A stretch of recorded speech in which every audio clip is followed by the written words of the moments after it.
Salut à tous et bienvenue sur Pepe Consulting. Vous avez créé un site WordPress en local sur WOM Server et vous avez oublié votre mot de passe pour accéder à la page admin.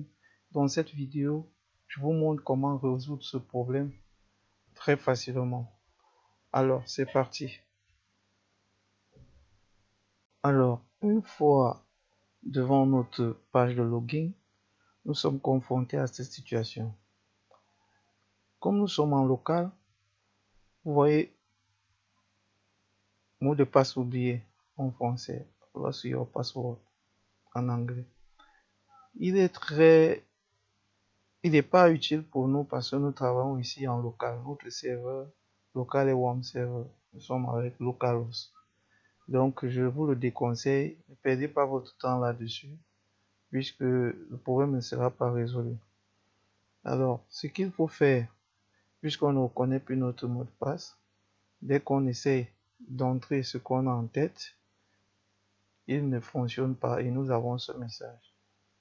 Ce qu'il faut faire, c'est de savoir à quel site nous voulons nous connecter. C'est mon site 2. Donc, j'ai oublié le mot de passe. Qu'est-ce que je dois faire? Je dois me rendre d'abord dans mon fichier local disque D. Je vais dans WOMP 64 bits parce que j'ai un système d'exploitation de 64 bits. WOMP tout court pour les systèmes d'exploitation de 32 bits. Je vais dans le sous-dossier www et voilà tous mes sites que j'ai installés. Les premiers sites que j'ai installés. Voici mon site 2. Je l'ouvre. Je cherche le fichier wp-config.php. Je clique et je l'ouvre avec mon éditeur. Ici, le but est de trouver déjà le nom de la base de données qui correspond à mon site 2. Puisque si j'ai plusieurs sites ici dans mon WOM 64 bits, www, si j'ai plusieurs sites, forcément j'aurai plusieurs bases de données. Alors pour m'en souvenir, je dois venir regarder la base de données, le nom de la base de données qui a été créée, que j'ai attribué à ce site. Et nous nous souvenons, je l'avais appelé Toto. Ok. Maintenant, qu'est-ce que je fais? Je dois aller me connecter à phpMyAdmin. Vous vous souvenez le nom de username pour phpMyAdmin, c'est root et le mot de passe, on le laisse vide.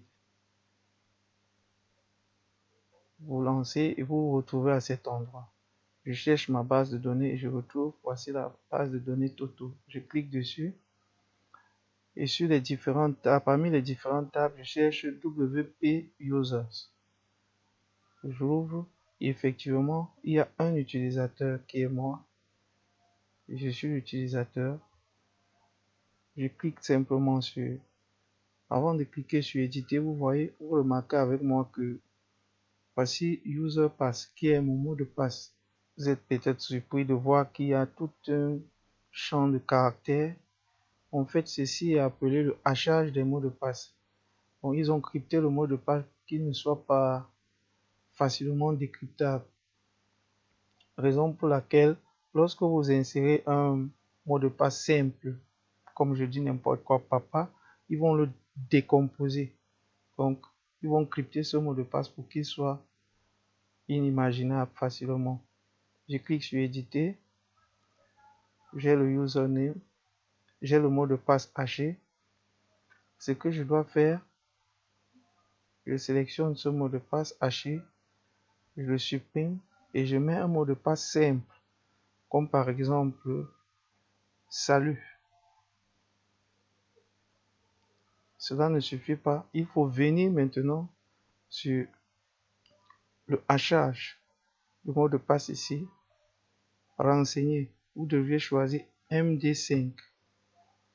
C'est très important. Si vous ne choisissez pas MD5, vous aurez des difficultés pour vous connecter. Vous choisissez MD5 puisque c'est la méthode utilisée par WordPress pour hacher ces mots de passe. Jusqu'ici, je ne sais pas s'ils ont déjà changé. Il y a plusieurs système de hachage, il y a les SHA-1 que je connais, mais pour WordPress, c'est MD5. Une fois que vous avez sélectionné MD5, vous descendez, vous appuyez sur Go. Et vous voyez, il a haché à nouveau ce mot de passe qui est différent de ce qui était au préalable. Dès que vous l'avez fait, vous revenez sur le login, vous essayez de renseigner le mot de passe que vous avez fourni. On avait dit salut.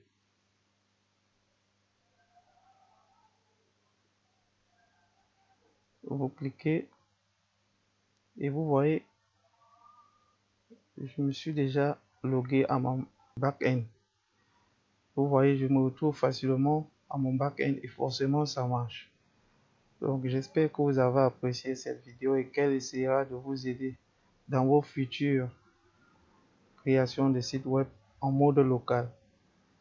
N'hésitez pas à laisser un commentaire si vous rencontrez des difficultés ou des problèmes, des petits soucis. Je me ferai le plaisir de vous aider.